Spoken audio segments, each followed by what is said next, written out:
My name is Emily Carter. The day I was thrown out of my home, my entire family was sitting around the same dinner table. No one shouted, no one laid a hand on me. But what they did hurt far more than that. They allowed me to become the only liar in a room full of people who already knew the truth. It all began on an early autumn evening in Cedar Falls, Iowa. The Carter family had always been seen as a model family within the local community. My father, Robert Carter, was respected by everyone. My mother, Susan Carter, regularly organized church charity events. My older sister, Olivia Carter, was the pride of the family. And me, I was always the one standing in the background. The one who cleaned up after every gathering. The one who remembered everyone's birthday. The one who showed up whenever somebody needed help. Yet very rarely did anyone ask what I needed. That year, I was 23 years old. During the day, I worked at the town library. In the evenings, I sold books at a small shop near the town square. I worked almost every day. Every dollar I earned was carefully saved for graduate school in urban planning. It was a dream I had pursued since high school. And it was also the reason my grandmother Eleanor had left a separate education fund for me. At least, that was what she had always told me. That evening was my father's 60th birthday celebration. The house was packed with guests. The smell of grilled meat and apple pie filled the dining room. Laughter echoed constantly. Everything looked perfect, at least from the outside. Emily sat at the far end of the table. She watched Olivia receive endless praise from relatives. People asked about her new job, her new house, her future plans. No one asked Emily a single question. That familiar feeling returned, the feeling of slowly fading away inside her own family. When dessert was finally served, Emily decided to speak. "Mom," her voice was gentle, "I wanted to ask about the education fund Grandma left for me." The fork in Olivia's hand froze. Her father lowered his eyes to his glass. Her mother carefully set down her teacup. A strange silence filled the room. Not surprise. Caution. Susan Carter offered a thin smile. "Why bring that up tonight?" Emily remained calm. "Because I'm applying to continue my studies soon. I want to know if the money is still there." No one answered. A few seconds later, Olivia spoke. "You always think about money." Emily turned toward her sister. "That money was left to me by Grandma." Olivia looked away. The conversation ended abruptly, but the suspicion inside Emily continued to grow. An hour later, she carried dishes into the kitchen. The running water from the sink drowned out most of the sounds in the house, until she heard familiar voices coming from the storage room nearby. It was her mother. And Olivia. Emily had not intended to eavesdrop, but the next words left her frozen. "What if she finds out all the money was used to pay off your debt?" Susan whispered. Olivia answered with tension in her voice. "You said she'd never find out." Emily stood perfectly still. Her heart pounded so loudly she could barely hear anything else. All the money had been used to pay Olivia's debts. Not part of it, all of it. Suddenly, everything made sense. The uncomfortable looks, the vague explanations over the years. Emily walked back into the living room. This time she had no intention of staying silent. "Grandma left that money for me." The entire room turned toward her. Susan stood up. The warmth vanished from her eyes. "What are you doing?" "I just want to know why everyone took my money." Olivia laughed. "Hear that? Here we go again." Susan sighed as though she were the victim. "I tried not to bring this up in front of everyone, but Emily has been displaying some very concerning behavior lately." Emily felt the blood in her veins turn cold, not because she was surprised, but because she suddenly understood exactly what was happening. Susan was turning her into the problem. Once again, people began exchanging glances. One aunt shook her head. One uncle sighed quietly. Her father remained silent. Olivia crossed her arms. No one asked Emily what she had heard. No one asked whether she had proof. No one asked what the truth was. They simply chose the version that was easier to believe. Emily looked around the room. For the first time in her life, she saw everyone clearly. No one wanted the truth. They only wanted peace, even if that peace was built on top of her life. 10 minutes later, Emily walked upstairs. She pulled an old suitcase from beneath her bed, a few sets of clothes, a winter coat, $300 in savings, and the small wooden box her grandmother Eleanor had left her before she passed away. When she came back downstairs, Susan was waiting by the front door. "If you leave tonight, don't come back." Emily looked at her mother for a long moment.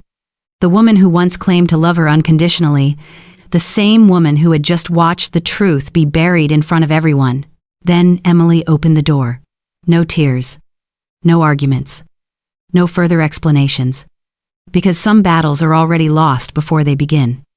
Outside, a cold wind swept through the empty streets. The night bus to Denver would leave in less than an hour.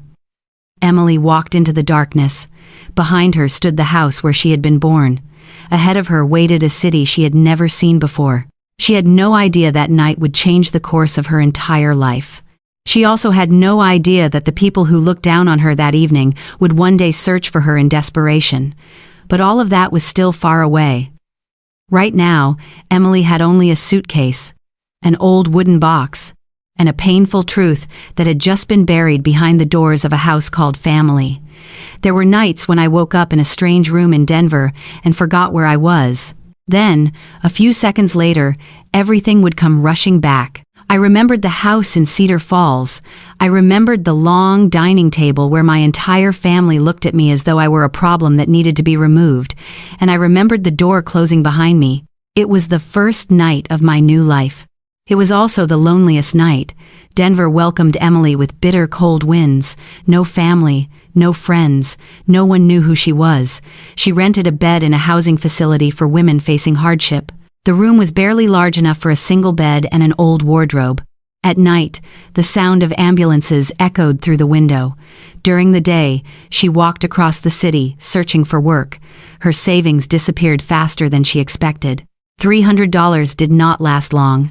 After nearly 2 weeks, Emily found her first job, an administrative assistant position at a small community development organization. The salary was modest, but it was enough to give her a fresh start. In those early days, Emily arrived at the office before everyone else. She stayed later than everyone else, not because she wanted to impress anyone, because she was afraid of failing, afraid of returning to the place she had left behind, afraid that one day she might have to call her family and ask for help, and that was something she had sworn she would never do. While Emily struggled to build a new life, the Carter family continued living as though she had never existed. She would not learn that until years later. Her mother told people that Emily was dealing with mental health issues. Her father never denied it. Olivia continued enjoying a life built on things that had never belonged to her. Back in Cedar Falls, Emily became a cautionary tale whenever someone talked about rebellion. But in Denver, she slowly became someone else. Someone stronger. Someone who no longer needed permission to exist. 1 year passed, then 2. Emily was given responsibility for small projects. She worked with low-income neighborhoods. She helped restore public parks. She helped secure funding for community programs. Every time she completed a project, she felt herself moving one step farther away from the past. The first person who truly recognized her potential was the organization's chief executive officer, Linda Harrison. One afternoon, Linda walked into Emily's office. A thick file was tucked under her arm. "Emily," she spoke calmly, "I just reviewed your report. You caught an error the entire team overlooked." Emily looked up. Linda smiled. "Do you know what impresses me most about you?" Emily shook her head. "You check everything more carefully than necessary." Emily gave a faint smile. "That's how I was raised." Linda did not ask any further questions, but she understood. Some people spend their entire youth learning that they are never allowed to make mistakes. Emily was one of those people. In her 3rd year in Denver, a new employee joined the organization, Rachel Morgan. Smart, funny, and most importantly, she never pretended to be someone she wasn't. Their friendship began with simple lunches, then late nights at work, then conversations that stretched far past midnight. One winter evening, Rachel suddenly asked a question. "Where is your family?" Emily sat in silence for a long time. Then she told her everything. The stolen education fund, the birthday dinner, the bus ride out of Cedar Falls. Rachel listened without interrupting. When Emily finished, Rachel said only one thing. "I understand. My family cut me off because I married someone they couldn't accept." The two women sat quietly together. For the first time in years, Emily no longer felt like the only person in the world who had been abandoned by family. Time continued to move forward. Her career kept growing. But one thing never changed. Her grandmother Eleanor's wooden box. It always sat on a shelf in her small apartment. Never opened. Like a piece of the past she was not yet brave enough to face. Then came her 29th birthday. Rachel arrived with a cake. After the candles were blown out, she pointed toward the box. "Open it." Emily shook her head. "I'm not ready." Rachel looked at her for a long moment. Then she spoke softly. "Maybe she's waited long enough." That night, after all those years, Emily finally opened the box. Inside was an old pocket watch, a photograph of her as a child sitting in her grandmother's lap, and a letter yellowed by time. Emily's hands trembled as she unfolded it. The familiar handwriting appeared before her eyes. "My dear Emily, if you are reading this, then you have probably become strong enough to leave the place that hurt you." Tears began rolling down her cheeks. She continued reading. "I know there are people in this family who do not want you to have a future of your own, but the education fund I left for you is real. It belongs to you, and it never belonged to anyone else." Emily froze. Her heart pounded in her chest. The doubts she had carried for years were finally confirmed. Her grandmother had never betrayed her. Her grandmother had never broken her promise. The person who betrayed her had never been Eleanor. The final lines left her fighting back sobs. "If one day you must choose between your peace and making other people happy, choose peace. That is the choice I was never brave enough to make." Emily folded the letter. Then she sat quietly in the dark apartment for a very long time. For the first time in years, she stopped asking herself whether she had been wrong. She was not wrong. She had never been wrong. She had simply been the only person willing to speak the truth. And she had no idea that thousands of miles away, the secrets her family had buried for years were already beginning to crack. One day, everything would come back. But when that day arrived, Emily Carter would no longer be the young woman who stepped onto a bus carrying $300 and an old suitcase. 8 years ago, I left Cedar Falls with an old suitcase and $300. 8 years later, the very people who pushed me out of their lives began trying to pull me back in, not because they missed me, because they needed me. It all started on an ordinary Monday morning in Denver. Emily walked into her office before the sun had fully risen. The 23rd floor of the building was still quiet.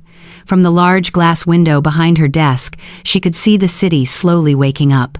10 years earlier, she had slept in a room barely large enough for a single bed. Now, she was the chief executive officer of an urban development organization overseeing dozens of projects across Colorado. It was not a miracle. It was not luck. It was the result of thousands of days spent refusing to give up. Emily had just placed her coffee on the desk when her phone began to vibrate. Once, then twice, then continuously. She frowned. A string of unfamiliar numbers from Iowa appeared on the screen. Emily did not answer. The call ended. Another one appeared immediately, then another, and another. In less than an hour, her phone recorded 27 missed calls. Every one of them came from Cedar Falls. A heavy feeling settled in Emily's chest. Her instincts told her something was happening, something connected to her family, something she had spent years trying to forget. That afternoon, after her final meeting ended, Emily opened her voicemail. The first voice she heard was Olivia's. "Emily, it's me. I need to talk to you. Please call me back." The next message came from her father. "Emily, I need to speak with you. It's important."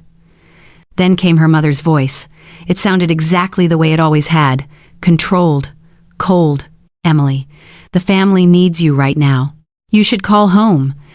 Emily sat motionless. The messages kept playing. An aunt, an uncle, a cousin, people who had disappeared from her life for nearly a decade. The strangest part was that no one asked how she was doing. No one said they missed her. No one apologized. Every message revolved around one thing. They needed help. That evening, Rachel walked into Emily's office. The moment she saw Emily's expression, she knew something was wrong. "Family?" Rachel asked. Emily nodded. Rachel pulled up a chair and sat across from her. "What do they want?" Emily let out a bitter laugh. I don't know yet, but I'm certain it isn't love. 2 days later, the answer arrived. In the form of an email. The sender was Olivia. Emily opened it. With every line she read, she felt colder. Olivia had recently gone through a divorce. Her mortgage payments were months overdue. The bank was preparing to seize her home. She wanted Emily to co-sign a new loan. The final sentence left Emily stunned. After all, you owe the family that much. Emily leaned back in her chair. Oh, the family. The sister who had benefited from the education fund stolen from her. The sister who had sat silently while their mother destroyed Emily's reputation in front of the entire family. Now she was claiming Emily owed them something. It was the first time in years that Emily felt anger returning. But that was not the biggest surprise. A week later, she received a phone call from an elderly man, Thomas Bennett, the attorney who had once worked with her grandmother, Eleanor. Emily immediately recognized the name. He was the lawyer mentioned in the letter. His voice was slow and measured. Emily, I think it's time you learned the whole truth. For nearly an hour, Emily listened. Piece by piece, everything fell into place. Her grandmother, Eleanor, had indeed established a separate education fund for her. Every document had been completely legitimate. But before Emily was old enough to access the money, another set of documents appeared. Documents carrying Emily's signature, transfer authorizations, official paperwork. Everything seemed legitimate. There was only one problem. Emily had never signed any of it. Someone had forged her signature. The money had been transferred into an account used to pay off Olivia's debts. Emily tightened her grip on the phone. Even though she had suspected the truth for years, hearing it confirmed still hurt. Not because of the money, because it proved something far worse. Her family had not simply favored Olivia, they had deliberately taken away Emily's future. When the call ended, Emily sat in silence for a long time, until her assistant knocked on the office door. There's an invitation for you. A community development conference in Iowa. They want you to be the keynote speaker. Emily accepted the folder. She opened it, then froze. Location: Cedar Falls, the town she had left 8 years earlier. She continued reading. The name of the event chair appeared before her eyes. Susan Carter, her mother. Emily laughed softly, a small laugh filled with disbelief and bitterness. After all those years, after all those lies, life had brought her back to the exact place where everything began. That night, she stood alone beside the window of her apartment. The lights of Denver stretched across the horizon below. Rachel walked over. Are you going to turn it down? Emily remained silent. Inside her, two versions of herself were fighting.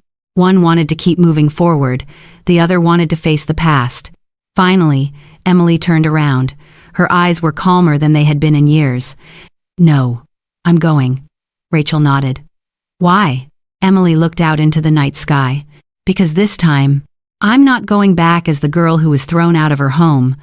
I'm going back as the person they spent 8 years trying to prove was a failure. And that's exactly what scares them the most.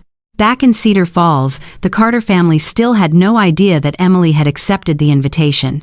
They also had no idea that the secrets they had buried for years were about to be dragged into the light, and Emily, for the first time in a very long time, she was no longer afraid of going back, because the person who left Cedar Falls all those years ago was gone. The woman who was about to return was someone entirely different, and this time, she would not stay silent. The day I returned to Cedar Falls, the sky was gray, as if winter had arrived early. 8 years earlier, I had left this town in silence. No one came to see me off. No one asked me to stay. No one even cared where I was going.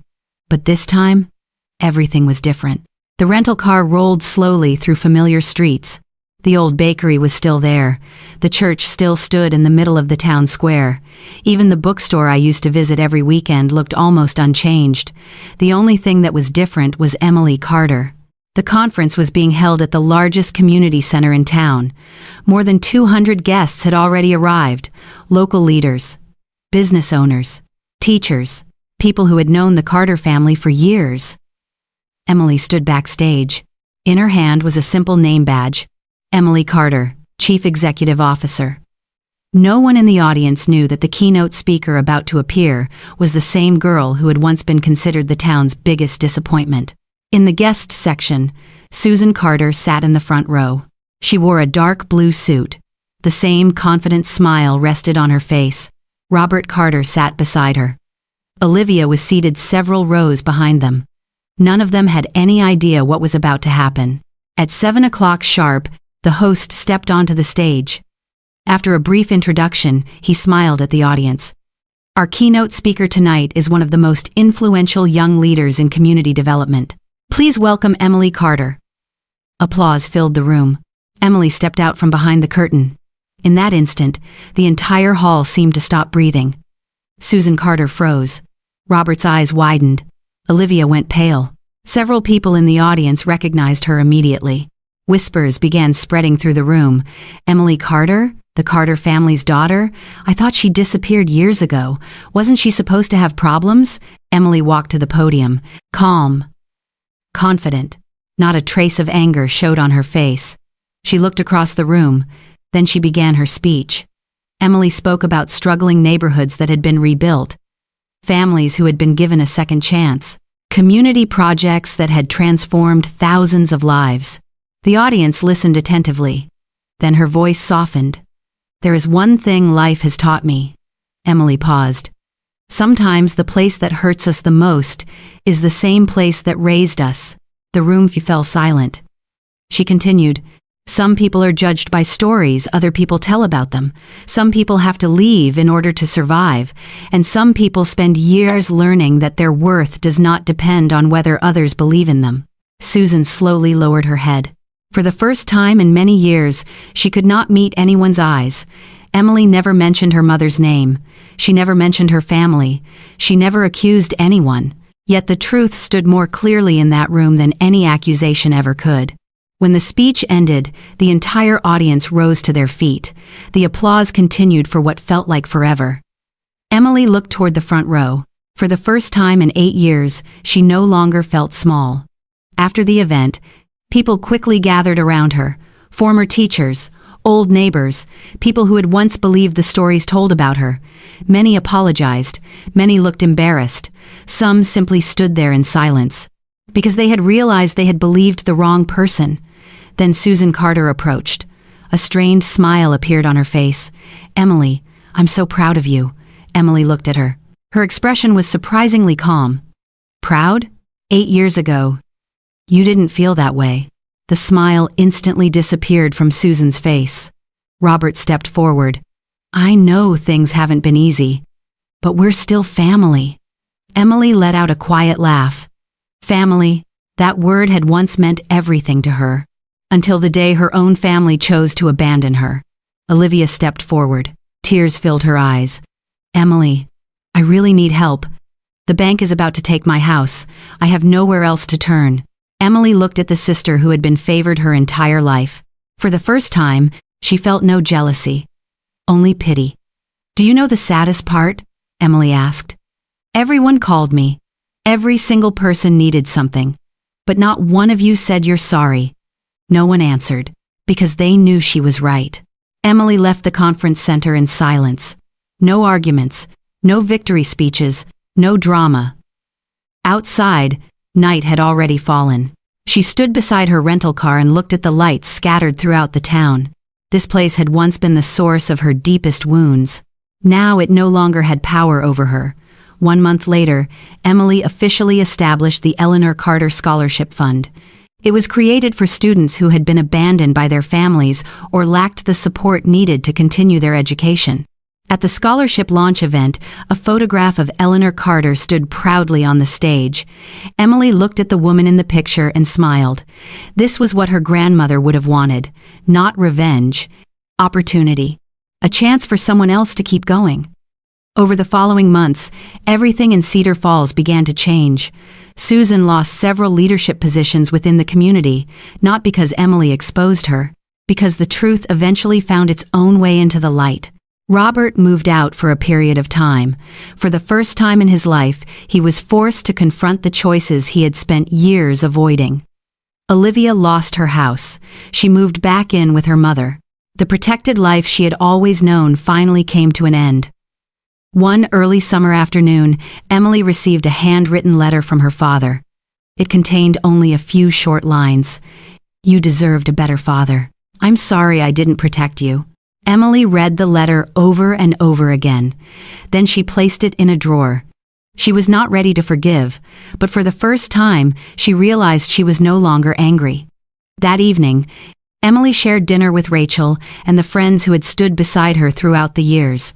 A small dining table, mismatched plates, simple conversations, no one pretending to be perfect, no one trying to prove their worth. Emily looked around the room. A quiet warmth slowly filled her heart. Once, she believed family meant people who shared your blood. Now she understood something different. Real family is made up of the people who choose to stay when they need nothing from you. 8 years earlier, Emily Carter left Cedar Falls carrying a suitcase and a broken heart. 8 years later, she returned not to prove anything, but to discover that the most important person who needed to believe in her from beginning to end had always been the same person: herself.